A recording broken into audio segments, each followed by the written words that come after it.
You people always try to score a free upgrade. Emily Carter sneered, blocking the aisle without even glancing at the name on the ticket. The words cut through the cabin like a slap. Sharp, loud, and unmistakably deliberate. 10 minutes from now, that same flight attendant would be standing silent and shaking, her career dismantled in front of dozens of wide-eyed passengers, because the woman she just insulted wasn't just any passenger. She was Alicia Morgan, the CEO of the very airline she worked for. Before we dive into the full story, let me ask, where are you watching from? Drop it in the comments. I'd love to know.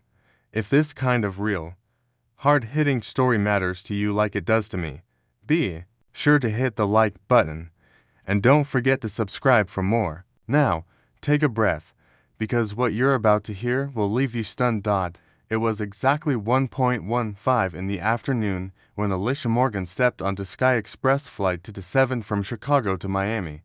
The sun was warm outside, and the cabin had that sterile buzz of a plane that's running a few minutes behind, but trying not to show it. Alicia, a 45-year-old woman in blue jeans and a clean white t-shirt, moved calmly through the jet bridge, holding nothing but a slim boarding pass and a quiet purpose. As CEO of Sky Express and a 30% stakeholder, she wasn't flying for luxury today. She was flying to uncover a pattern, a series of troubling financial discrepancies, some flagged anonymously in internal audits over the past 4 years, about a lucrative, off-the-books cash for upgrades scheme run by senior cabin crews. No cameras, no PR team, just Alicia and her sharp eye for what people do when they think no one's watching. At the gate, Daniel Foster, a lean, tightly wound security officer in his late 30s from Virginia, hesitated longer than usual when scanning her pass. "Hold up," he muttered, eyebrows pinching as he scanned it again, then a third time. Alicia kept her tone level. "Something wrong?" she asked. "Just being thorough," Daniel replied, though his narrowed eyes said otherwise. She thanked him, stepped past, and entered the cabin in first class. Seat to a dot. Her seat stood empty. A glass of champagne was already sweating on the tray next to it, untouched. But as Alicia reached for her spot, Emily Carter, a 35-year-old flight attendant with perfectly clipped blonde hair and a clipboard in her hand, moved to intercept her like a linebacker. "This seat's reserved," she said flatly. "No hello. No mum." Just a tight voice and a kind of look Alicia had seen too many times in her career. The one that says, "I don't know who you are, but I've already decided you're not important enough." Alicia raised her boarding pass. That's me." Emily didn't even look. "You need to move back to coach." Now, before Alicia could reply, a man in a navy blazer, Richard Monroe, 62, a white VIP regular and retired investor from Illinois, appeared behind her. "That's my seat," he said with a sly smile, and without waiting, plopped down into A like he owned the plane. Behind him came Susan Hayes, the purser, mid-40s, all business, and Laura Bennett, the cabin manager, with a tight southern accent and an even tighter attitude. "Check your ticket again, hun," Laura said, waving Alicia back toward economy like she was an inconvenience. "VIPs get priority seating." Security Officer Daniel stepped in again. "We need to keep boarding moving," he said, this time not bothering to hide the warning in his voice. Alicia didn't budge. "I paid for this seat," she said clearly, not loud, but firm enough that a few heads in the main cabin turned. That's when Mia Lopez, a young trainee flight attendant, barely 23, jumped in, holding her own tablet. "Her boarding pass says to," she called out, voice shaking but determined. She turned to Susan, who was pretending not to hear. "It's a valid first-class ticket. I saw it too," another passenger said. James Carter, 46, a father from Wisconsin who was traveling with his teenage daughter. "She's telling the truth."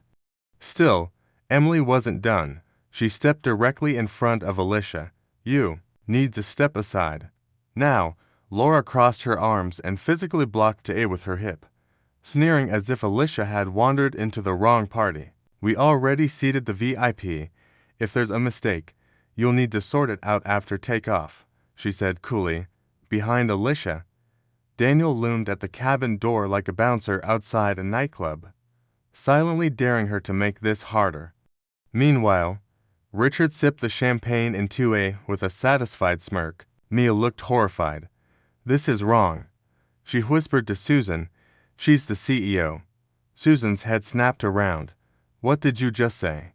"I said she's the CEO," Mia repeated, louder this time.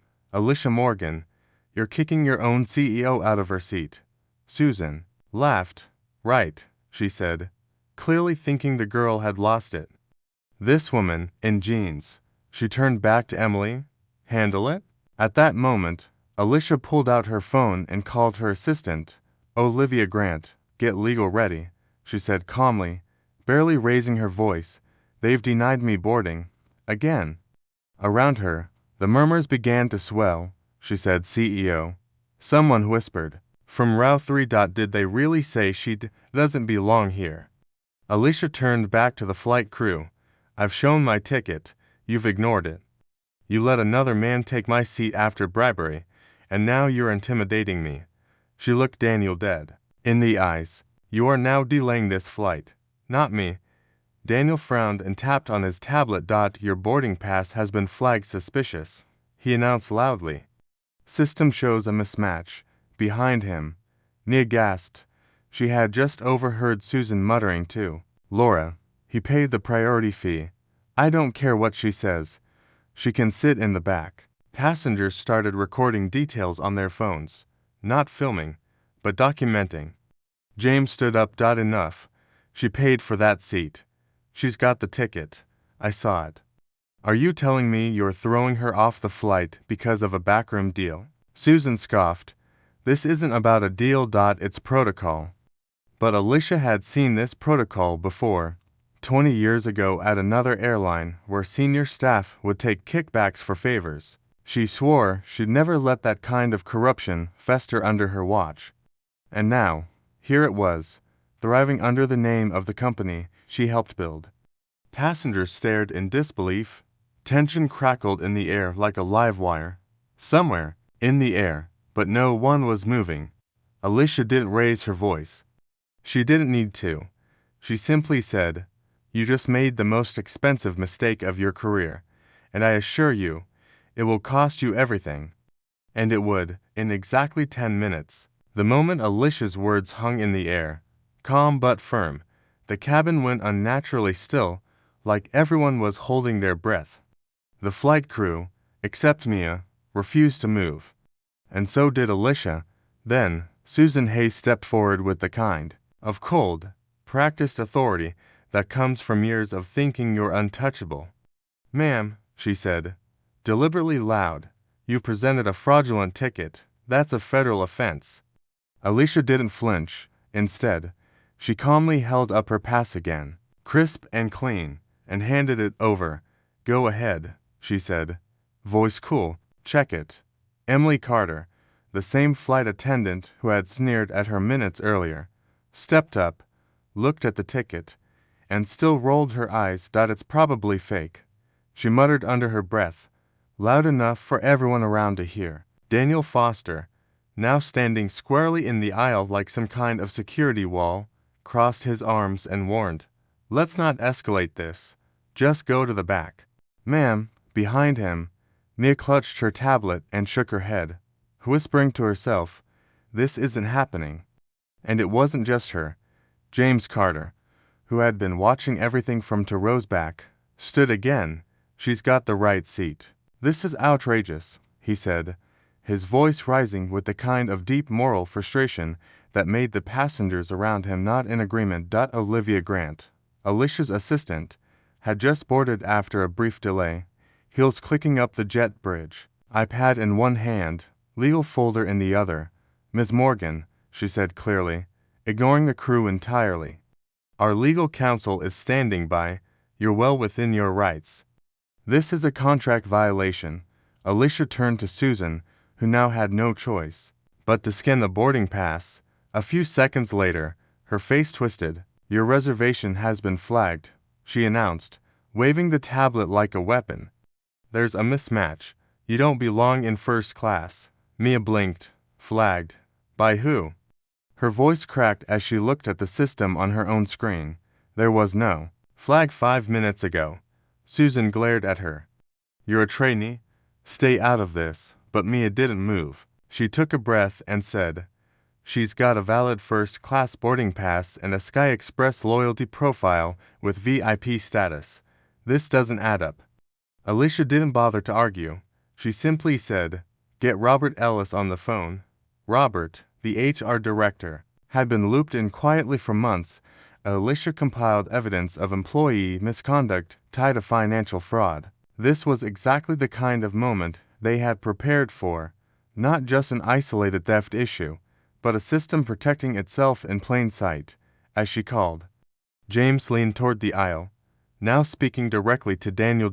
If this was another man in a blazer, you wouldn't be standing here like this. Several passengers murmured their agreement. One older woman said quietly, This is just plain wrong. Olivia tapped Alicia's shoulder. I've got the contract PDF open. There's no language giving crew discretion to reassign a confirmed seat without incident or cause. Alicia nodded, then turned to Mia. Do me a favor, she said, kind but direct. Save a screenshot of the seating system right now. Mia did it without hesitation. Behind them, Susan was whispering to Laura, her voice low but not low enough. She didn't pay the priority fee. I don't care what her profile says. Olivia's head snapped up. Excuse me, she said, walking toward them.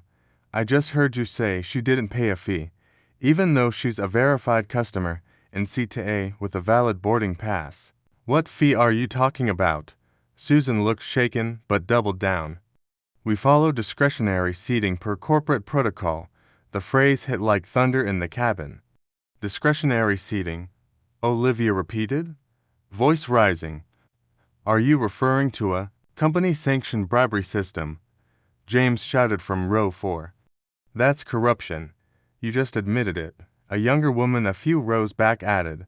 This is a lawsuit waiting to happen. Meanwhile, Alicia's phone buzzed. Robert was on the line. She put him on speaker. Robert, she said clearly, can you confirm my title, ownership, and travel purpose for this flight?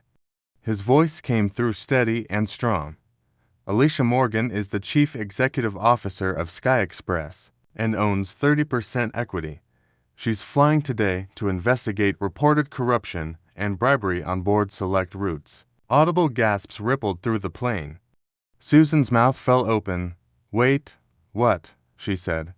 Stepping back, Emily froze, her grip tightening around her clipboard. Daniel shifted uneasily, but it was Laura who said what they were all thinking. That can't be true. James clapped once. It is true. That's the boss you just tried to kick off. Susan's voice cracked. This is a scam. Someone's setting us up. Mia suddenly stood straight, heart pounding, and said, I just found the edit log. Susan, someone under your credentials downgraded Alicia Morgan's reservation from TA to economy. 5 minutes after the gate opened, she held her tablet up for everyone to see. I have the timestamp. Susan lunged forward, trying to block the screen. That's a glitch, she shouted. But it was too late. Olivia had already recorded it. Alicia stepped in. You've just tampered with a paying passenger's record to prioritize someone else. Then you claimed fraud. Then you ignored a valid ID. And now, you're doubling down in front of witnesses. Susan turned bright red. I was just following internal guidelines, she said. But James, now standing fully in the aisle, replied, No, you were following your own greed. Behind him, several passengers started clapping. Mia, still standing near Alicia, whispered, They told us during training that first-class seats could be moved around for VIPs. I thought they meant complimentary upgrades. Not this. She looked sick. Alicia put a gentle hand on her shoulder. Thank you for telling the truth. Just then, Olivia's tablet pinged. There it is, she said. I've got a passenger complaint memo archived from 6 months ago. Internal use only. It says, and I quote, "Passenger reported being solicited for a priority seating fee by senior purser on flight to 14. Investigation closed as unsubstantiated." Daniel turned to Susan, his confidence deflating. "Did you know this was going on?" he asked. Susan glared at him. Everyone knew. Passengers were now on their feet. One woman called out, "I'm writing to the dot. This is racketeering." And then Alicia spoke one more time, softly but clearly. "You've insulted me, tried to remove me, called me a fraud, and tampered with official records. You just gave me all the evidence I need to clean house." 10 minutes had passed, and the entire crew had no idea how close they were to being grounded. As murmurs turned to voices and voices into confrontation, the cabin teetered on the edge of chaos. Alicia remained calm, her expression unreadable, while the flight crew scrambled to reassert control that was slipping through their fingers. Mia, still gripping her tablet, had just shown proof that Alicia's reservation had been deliberately altered, the kind of evidence that couldn't be explained away by system error. But instead of owning up, Susan Hayes stepped into Alicia's space and hissed, "You need to leave this aircraft now." The tone wasn't professional. It was personal. Cabin manager Laura Bennett backed her up, arms crossed, her southern drawl thick with disdain. "You've disrupted boarding and made yourself a problem. We have the right to refuse you service." Alicia didn't even blink. "On what grounds?" she asked, voice firm but controlled. Daniel Foster, now visibly sweating under his navy blazer, moved forward again. "Step aside, ma'am, or I'll be forced to call airport security."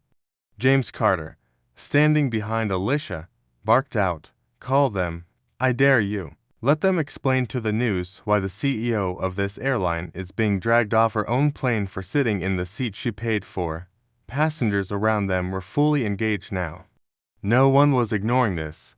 Some stood, some called out, and Mia, brave beyond her years, stepped forward and said, "Mr. Foster, this situation is no longer a matter of protocol. It's a legal liability. I've seen the change logs. This was tampered with on purpose." Daniel looked at her like she'd just betrayed him, but Mia stood tall. "I'm notifying HR." Alicia nodded in approval, then turned to Susan one last time. "You tried to block me, remove me, and humiliate me. I'm not going anywhere." Olivia Grant raised her phone. "Our legal team has been recording this interaction through secure audio backup," she announced loudly, "and we have 4 witnesses ready to testify that this ticket was tampered with in favor of AVIP." Laura scoffed and pointed a finger at Alicia. "You're just playing a game. You came here to trap us." "I came here to observe," Alicia corrected, "and I've seen enough." At that exact moment, more footsteps echoed from the front of the plane. It was Robert Ellis, Director of Human Resources, having made his way onto the flight after being briefed by Alicia just moments earlier. His presence quieted the commotion, like a sudden gust of wind. "That's enough," Robert said, his voice sharp and steady. "We've received enough documentation to proceed with an internal review. As of this moment, all operations on this aircraft are paused." The crew visibly recoiled. Susan stammered, "We're minutes from pushback." "Not anymore," Robert said. "You've tampered with official records, denied service without cause, and escalated corruption into crisis." Olivia chimed in. "Passengers are witnesses. Evidence is preserved." Then came the most shocking moment yet. Mia, still holding her device, read aloud. "There's an internal note in the upgrade system from Laura's profile. Move Monroe to 2A for cash consideration. Use seat flag if questioned." Gasps broke out again. Alicia folded her arms. "You accepted a bribe to keep a man in my seat and humiliate me on board my own airline." Susan shook her head violently. "This is all twisted. We're the ones being set up." Emily, now pale, tried to melt behind Laura, but passengers were turning their attention directly on them. James raised his voice again. "You're all caught. She's your boss, and you just treated her like trash. The cabin was fully still now.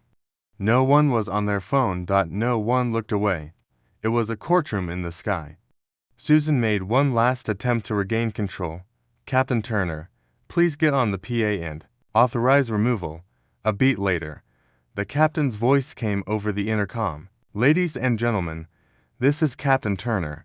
We are experiencing a delay due to an onboard disruption involving a non-compliant passenger.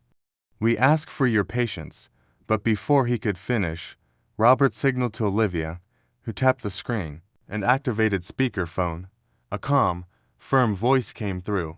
Sky Express General Counsel. This is legal, it said. Captain Turner, cease communication.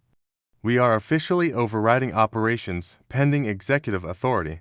Alicia took a step forward. Robert, initiate the action. Robert nodded. Effective immediately. Susan Hayes, Laura Bennett, Daniel Foster, and Emily Carter, you are relieved of duty and placed on immediate unpaid suspension pending termination review. Susan gasped. You can't fire us on the spot. I just did. Alicia replied. And I don't need your permission to do it. Daniel stepped backward, bumping into a seat. Emily dropped her clipboard. Laura just stared, mouth open. Captain Turner. Robert continued. You are being summoned to headquarters. Leave the cockpit now. This flight will be reassigned. As if on cue, a flight operations officer stepped into the cabin from the front, whispering confirmation. Turner didn't respond over the intercom again. He's not leaving the cockpit. Someone whispered. He's refusing. But it didn't matter. Alicia remained composed. We'll handle the captain. Let's restore order for the passengers. Mia, looking stunned but proud, asked, What should I do? Alicia smiled for the first time all day. You're now acting cabin lead. Begin the reset process. You've earned it? Applause broke out, not wild, but real, from passengers who had just seen the impossible, a woman stand tall, calm, and exact justice with grace and precision in real time. About time, James said, clapping. Somebody needed to clean house around here. Alicia's voice rang clearly through the cabin, speaking not only to the crew, but to every passenger watching. This company was built to serve every person who boards, not just the ones who can pay you under the table. This is not your plane. It's the people's plane. And this kind of behavior ends today. Susan tried one last desperate move, turning to Mia. Don't do this. Don't side with her. We looked out for each other. Mia didn't flinch. You looked out for yourself, and you nearly ruined someone else's life in the process. It was over. Alicia's words weren't loud. They didn't need to be. The damage had been done, the system exposed, and the guilty named. In just 10 minutes, the script had flipped, and the people who thought they controlled the cabin were the ones being escorted out of it. What began with the denied seat now pointed to something far deeper, a culture of corruption dressed up as policy, and a leader who wasn't afraid to tear it down in front of the very people who tried to silence her. The plane, once bustling with routine movement and muted conversations, now sat in stunned silence. Crew members, who only minutes earlier barked orders, were now cornered by consequences of their own making. But the crisis was far from over. Susan Hayes wasn't ready to go quietly. You're tearing this crew apart, she shouted, voice cracking as her eyes darted between passengers and Alicia Morgan. You've embarrassed this entire airline for what? A seat dispute. Alicia stared at her, unmoved. No, Susan, she said calmly, her voice carrying the weight of leadership without ever rising. I'm doing what you refuse to do, hold people accountable when something is clearly corrupt. Susan turned, desperate now. Emily, Laura, Daniel, help me out here. Don't just stand there. But Emily avoided eye contact. Laura had backed herself into a corner, and Daniel leaned stiffly against the bulkhead, lips pressed shut. So that's it. Susan growled. You're just going to let her destroy us. No one's destroying anything, Mia Lopez said firmly, stepping into the aisle with a strength that startled even herself. You did that the moment You sold her seat and lied to her face because you thought you could get away with it. James Carter nodded, arms crossed. She's right. All of this could have been avoided if you had just done your job instead of running a side hustle. Susan turned to him. You don't understand the pressure we're under. We have numbers to hit. Whose numbers? Alicia asked. Her voice was measured, but there was no mistaking the challenge beneath it. Say it. Say who told you to solicit bribes from passengers. For a long second, Susan just stared. Don't, Olivia Grant warned, her voice calm but sharp. Think very carefully before you try to excuse your actions with company policy. That's when Captain Turner's voice finally returned over the intercom, cold and composed. This is Captain Turner. I stand with my crew. These passengers are being disruptive. I'm filing a flight incident report. Several people groaned aloud. Robert Ellis, still standing beside Alicia, raised a brow. He just implicated himself, he muttered, then louder. Let the record show the captain failed to acknowledge a valid executive override and is obstructing an investigation into financial misconduct. Mia, still standing firm at the front, looked to Alicia. Should I call for the replacement crew? Yes. Alicia nodded. They're on standby. Susan watched, shoulders rising and falling as panic built beneath the surface.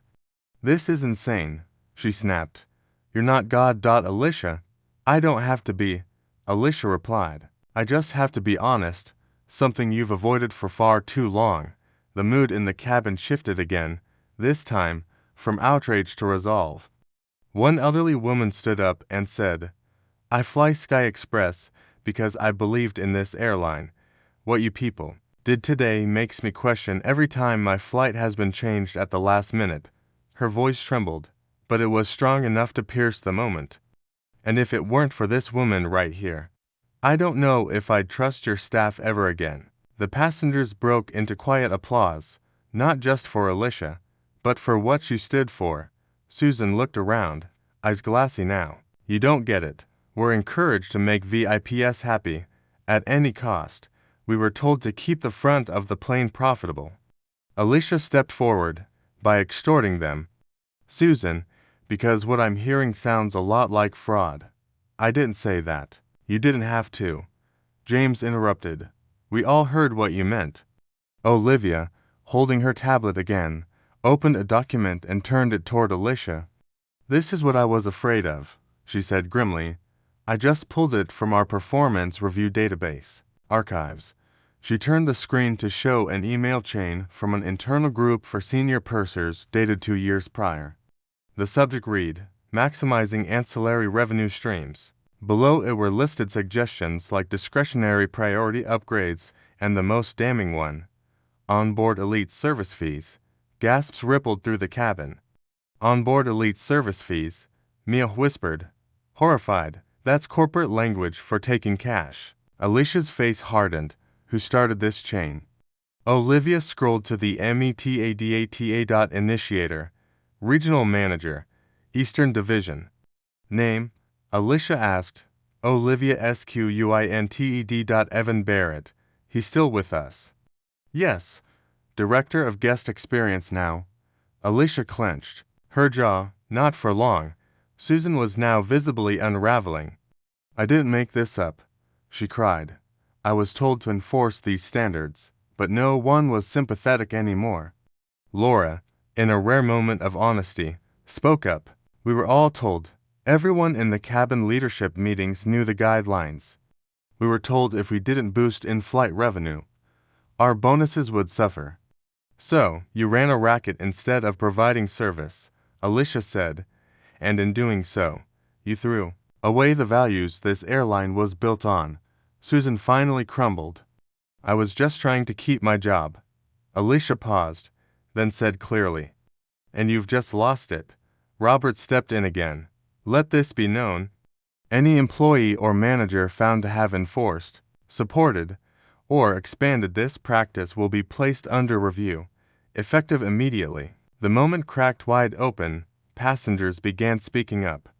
One man near the exit said, Last year, a flight attendant offered to move me to an exit row for $50.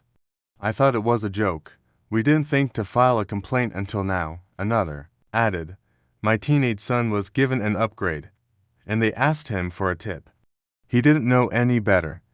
This is systemic, Olivia said. And it's exactly what Alicia came to investigate. Alicia took a breath and addressed the cabin, not as CEO, but as a fellow passenger. If you've experienced this kind of treatment, I want to hear about it. Not on social media, not in a review. Directly. My office will take every statement, and I promise you, it won't be ignored. She turned to Mia. Bring me the full list of active employees who received this training and flag every single supervisor who enforced it. Mia nodded quickly. On it. James sat back down, exhaling like he'd been holding in fire. You know what? He said aloud. I never thought I'd live to see justice. On an airplane? The crowd chuckled, but it was sincere. The flight had gone from delay to reckoning in under an hour, and no one on board would ever forget it. Alicia straightened up and looked out the window for a brief moment, her reflection cast faintly against the bright tarmac. She'd come looking for corruption and found rot woven deep into the company's foundation. But she wasn't just a leader who uncovered problems. She was the kind who fixed them. And tomorrow, the work would begin as the cabin settled into an uneasy silence. Everyone could feel the shift. The moment when authority didn't just return to its rightful owner, but wrapped itself around the room like gravity tightening. Alicia Morgan, calm and commanding, stepped forward into the aisle. Her posture straight, her tone low but resonant. For anyone still unsure, she said, eyes moving across the stunned flight crew and the equally stunned passengers. Let me be absolutely clear. My name is Alicia Morgan. I am the Chief Executive Officer of Sky Express Airlines. I own 30% of this company, and this aircraft, its staff, and this entire operation fall under my jurisdiction. For a moment, there was total stillness. Then, a wave of reactions, gasps, whispered, "Oh my God," a few quiet claps and one voice, James Carter's, calling out with pride, "Told you. She's the boss." Susan Hayes' mouth opened like she wanted to speak, but couldn't find the words. Laura Bennett's arms dropped to her sides. Emily looked like she'd seen a ghost, and Daniel Foster, who had spent the last 30 minutes playing enforcer, now shrank a few inches as if hoping the wall would swallow him whole. Alicia turned to Robert Ellis, who stood just behind her. Let's proceed, she said. Robert stepped up with a clipboard and a commanding voice of his own. Effective immediately, the following crew members are relieved of duty and will be escorted from this aircraft and placed on termination review. Captain William Turner, Purser Susan Hayes, Flight Attendant Emily Carter, Cabin Manager Laura Bennett, and Security Officer Daniel Foster. The names rang out like bells tolling judgment. Susan erupted, "You're firing us, over this." Alicia's tone stayed level. Not over this moment, over the corruption you fostered, the passengers you swindled, and the integrity you violated. This isn't a mistake. This is a business model, and it ends today. Daniel took a step forward, still trying to salvage some ground. We were following protocol. No, Alicia cut in. Firm, you were following greed disguised as protocol, Laura barked out. You think the passengers care who sits where. You think they notice. But a voice from row 3 replied for her, a gray-haired woman in pearls and a blue cardigan. We notice, and we remember. I'll never forget what I saw here today. Emily's voice trembled now. Susan told me to do it. I didn't want to. But she said Richard Monroe paid for priority override. Gasps again. That's bribery, Olivia said bluntly, stepping beside Alicia. And that's a federal crime if it involved tampering with seating assignments. Susan spun around. You little traitor, she hissed at Emily. You agreed to it. But Emily was already unraveling. I didn't know she was the CEO. I thought it was just another under-the-table deal. Susan told me to take the cash and seat Monroe. Didn't know it was going to blow up like this. Alicia narrowed her eyes. So, you did know it was wrong. You just didn't think you'd get caught. Emily burst into tears. I'm sorry, she sobbed. I really am. But the damage was already done. Robert nodded toward the jet bridge, and two uniformed airline compliance officers boarded quietly, stepping into the aisle with calm, practiced precision. Let's go, one said. Susan stepped back. I built my career here, she yelled. I've given 20 years. And in 10 minutes, Alicia said, you undid all of it with arrogance and corruption. As Susan, Laura, Daniel, and Emily were escorted off the plane, Alicia turned to the passengers. I apologize for what you've witnessed today. This should never have happened. Not to me. Not to anyone. Every customer deserves to get what they paid for, regardless of their seat, their status, or their outfit. Her words landed like anchors in hearts. This company, she continued, was built on the idea that we fly people forward. Today, we start flying that mission again. Passengers applauded now. Slow, steady, heartfelt. Mia Lopez stood frozen near the galley until Alicia turned to her.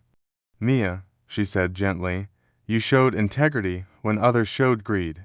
Effective immediately. I'm promoting you to lead flight attendant for this route, and assigning you a mentor from senior leadership.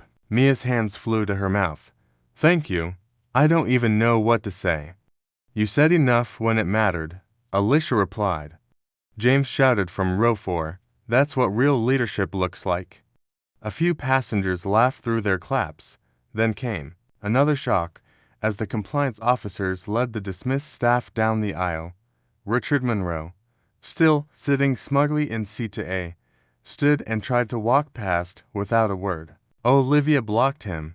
Not so fast, she said. You're being removed from the aircraft, Richard huffed. I paid extra, I have connections, and you bribed staff to displace another paying customer. Alicia replied. You're banned from Sky Express indefinitely. You can't do that, he barked. I'm a shareholder. Not anymore, Robert added. Your membership has been revoked and reported for solicitation of illegal activity. Richard's mouth twisted, but with a few murmured curses, he turned and stormed off, trailed by whispers. Alicia sighed, rubbing her temple for a moment, then turned back to the cabin. We'll be delayed by about 30 minutes as the new crew boards. Snacks and beverages are on the house for every seat. If anyone needs to speak with legal or customer care, Olivia will be up front. Olivia nodded with a professional smile. I've got everyone covered. James raised a coffee cup. To the best flight I've ever seen. People laughed, not because it had been smooth, but because it had been honest, real, a reckoning with wings. Alicia took her seat. Finally, into A, but she didn't recline. She sat upright, gazing forward, not angry anymore, but resolute. In 10 minutes, she'd been dismissed, belittled, threatened, and called a fraud. And in 10 more, she had removed, and reset the system that allowed it all to happen. It wasn't just about her seat. It was about every seat, and everyone who'd ever been treated as a mark instead of a customer. And now, that was over. As the fired crew and Richard Monroe were escorted off the aircraft, a sense of clarity settled in. Not peace, not yet, but something steadier. Purpose. Alicia remained in seat A, but this time, not as a passenger denied or a leader under siege, but as a woman taking control of what was rightfully hers and everyone else's. The replacement crew arrived within minutes. Sarah Miller, a senior flight supervisor with 20 years of spotless service, and John Davis, a veteran attendant known for crisis response, both stepped aboard with calm professionalism. Alicia stood and greeted them with a firm handshake. Let's get this flight back in the air, she said. Turning to Mia, Alicia offered something far more valuable than thanks. As of this moment, she said clearly, so every passenger and crew member could hear. You are promoted to lead flight attendant for this route and placed on the executive mentorship track. I'm assigning a director from corporate to guide your leadership path. Mia's hands shook as she placed them over her heart. Ms. Morgan, I don't even have words. Alicia smiled. That's all right. You already showed us everything we needed to see. Passengers clapped again, and one woman in row 5 whispered to her husband, she's going to do big things. Meanwhile, Olivia had already begun drafting the formal incident report, passenger documentation, and press protocol. We'll preempt the story and shape it around reform, she said quietly to Robert, who nodded and began setting up a board meeting scheduled for the following morning. Alicia turned toward the intercom. Ladies and gentlemen, thank you for your patience. We will begin beverage service shortly, and we expect to depart within 30 minutes. My team and I sincerely apologize for the disruption today, and I personally thank you for standing up when it mattered. It was heartfelt, sincere, and from the way passengers responded, some with claps, some with a simple nod, it hit exactly as intended. But just as things began to settle, Mia stepped forward with her tablet, face pale again. Ms. Morgan, she said quietly, you need to see this. Alicia stood and followed her to the galley where Sarah and Olivia joined them. Mia tapped open an audit file tied to Susan Hayes and Laura Bennett's performance reviews. I was digging through historical performance metrics, cross-referencing bonus structures from the last few years, and I found something that connects this to higher management. Alicia frowned, scanning the screen. Go on. Mia pointed to a column labeled in-flight revenue generation, repeatedly showing numbers that were 200% above the regional average, all signed off by a manager named D. Wilcox.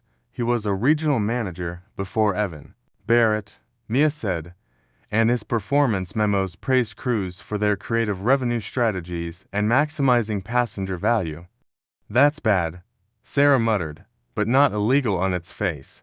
Wait, Mia said, scrolling to an email attached to the review. It was from Wilcox to Susan. It read, keep up the excellent work on ancillary fees.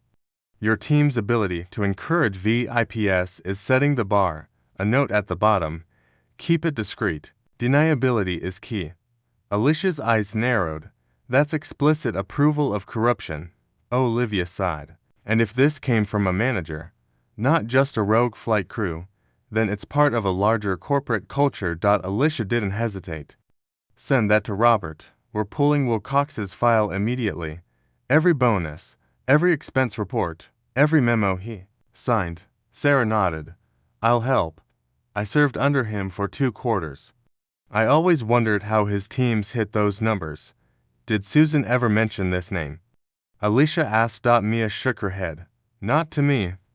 But when I confronted her earlier, she muttered. Something about being pressured from higher up. I didn't know what she meant until now. Alicia turned back to the galley.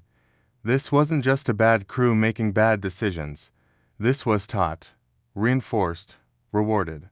She looked back toward the main cabin, where passengers were finally beginning to relax, and now it's going to be exposed. As Sarah resumed coordinating the beverage service, and John reassured nervous passengers, Alicia returned to her seat and pulled out her notebook, the same one she'd used to build Sky Express in the first place. She jotted one phrase. Start at the top. Across the aisle. James Carter caught her eye and offered a nod of respect. You're doing good work, he said. Alicia replied, the work's just beginning. Meanwhile, Captain Turner still hadn't left the cockpit, delaying final takeoff. Robert called airport operations, and within 5 minutes, security officers arrived at the cockpit door. Captain Turner, you are ordered to vacate the flight deck, one officer announced calmly. This order is signed by the Executive Office of Sky Express. Turner resisted, shouting through the door, she's ruining this company. But eventually, the lock clicked and the door opened. The captain emerged red-faced and defiant. But Alicia didn't flinch. You violated chain of command, failed to comply with executive order, and covered for financial fraud. You're done. Turner said nothing, only glared before being escorted off the aircraft. The door closed behind him with the finality everyone in The cabin felt from that moment on, the flight wasn't just on a new route, it was under new leadership. The morning after the confrontation at 35,000 feet, the boardroom of Sky Express headquarters in Miami was brighter than usual. The air was cool, the coffee strong, and the atmosphere electric with change. Alicia Morgan entered with quiet authority, her hair tied back, as clear, and a thick binder under one arm marked with the Sky Express emblem and the words Restoration Plan, Executive Implementation. Around the long mahogany table sat a dozen executives, including Claire Thompson, the coup, and Mark Reynolds, the general counsel at the far end. Robert Ellis, still wearing the same tie from the day before, gave Alicia a quick nod of solidarity.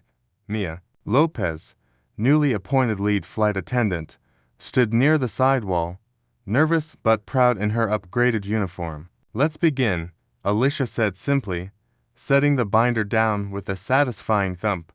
For the next 2 hours, she laid out everything: the incident on Flight 227, the audio files, the reservation tampering, the evidence of a widespread bribery scheme, and the management complicity that had seeped into their operations from the inside out. She didn't sugarcoat. She didn't dramatize. She let the facts speak. And they were louder than outrage. "Our mission statement says we elevate every traveler," Alicia told them. "That phrase means something to the people who fly with us, and it must mean even more to the people who represent us. What happened yesterday isn't just a failure of judgment, it was a failure of integrity. Our integrity." The board listened, and no one interrupted. By the end, Alicia presented 5 core reforms: a complete ban on all discretionary in-flight fees, a new audit division for financial irregularities, zero-tolerance enforcement for any bribery or extortion, leadership accountability reviews every quarter, and a direct ethics hotline that reached her office, not through layers of managers, but through a simple, secure link. "This isn't about damage control," she said. "This is about cultural repair." Mark, the legal chief, spoke up. "If we move this fast, the unions may push back." Alicia looked at him. "Then we talk to the unions as partners, not adversaries," Claire added. "And the press, we tell the truth," Alicia answered. "We found corruption, we didn't act, now we are. Let them write what they will, we'll show them the outcome." Later that afternoon, a company-wide memo was released. "As of today, Sky Express begins a new chapter." Meanwhile, Mia returned to her new assignment, leading her first full route with a restructured crew in quiet confidence. Olivia stayed busy with policy rollout logistics and Robert's scheduled ethics sessions with employees at every level on the customer end. Alicia directed her office to personally follow up with every passenger from Flight 227, offering not just an apology, but a direct invitation to submit feedback, concerns, and ideas. "The worst thing we can do," she told her team, "is make this look like a one-time incident. It wasn't, and we know that." That evening, Alicia sat in her Miami suite, finally able to remove her shoes, leaned back and exhaled. She sipped tea slowly, watching the sun dip below the skyline. The last 24 hours had cracked something wide open in her and in the company. Not just policy, but trust, respect, legacy. There was a soft knock at her door. Olivia stepped in, holding a message. "Legal from Susan Hayes' counsel," she said. "They're threatening wrongful termination claims." Alicia didn't even look up. "Let them threaten. We have evidence, witness statements, and proof of a criminal conspiracy. I'm not negotiating with that kind of failure." Olivia nodded. "We'll respond formally tomorrow." Alicia glanced toward the window again. "You know what's strange?" she said. "I've spent years in conference rooms talking about ethics, building language, crafting policies. But yesterday, 10 minutes in an airplane aisle taught me more about power than any boardroom ever could." Olivia smiled gently. "You held your ground. I held the truth," Alicia replied. "And the truth held me back at the airport that night, long after most of the day's flights had landed. Susan Hayes appeared near the executive terminal, eyes red, clothes wrinkled. She tried to push past security, demanding reinstatement. "I want to speak with Alicia," she said bitterly. "She owes me that." Security informed her she was trespassing and quickly escorted her out. Per internal BAM policy, Alicia never saw her. It was done. 3 months later. Sky Express reported record high satisfaction ratings, not because flights were faster or snacks improved, but because customers began noticing something different: integrity. Clarity. Fairness.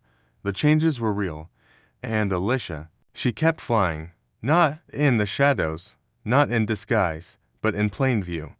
And from seat to A or coach or anywhere else, she never stopped watching, listening, and quietly ensuring that every person who stepped onto her planes knew exactly what she'd spent her career proving: they belonged.